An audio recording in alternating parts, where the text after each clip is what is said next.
السلام علیکم۔ اسرائیلی فوج مشرق وسطیٰ میں ایرانی حمایت یافتہ عسکریت پسند گروپ حزب اللہ کو کمزور کرنے اور شام میں بشار الاسد کی حکومت کا خاتمہ کرنے کے بعد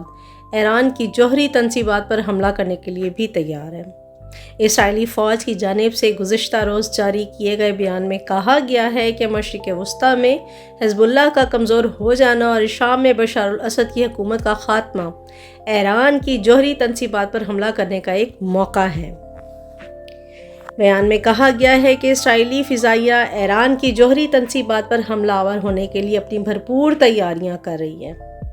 اسرائیلی فوج کا یہ بھی ماننا ہے کہ شام میں بشار الاسد کی حکومت کے خاتمے اور لبنان میں حزب اللہ کے کمزور ہونے کے بعد ایران خطے میں تنہا ہو گیا ہے اور ایسی صورتحال میں وہ اپنے دفاع کے لیے جوہری پروگرام کو مزید آگے بڑھا کر ایٹم بم تیار کر سکتا ہے۔ دوسری جانب ایران نے ہمیشہ جوہری ہتھیار حاصل کرنے کی خبروں کی تردید کرتے ہوئے کہا ہے کہ ایران کا خلائی پروگرام اور جوہری سرگرمیاں دونوں ہی خالصتاً شہری ضرورت کے لیے ہیں۔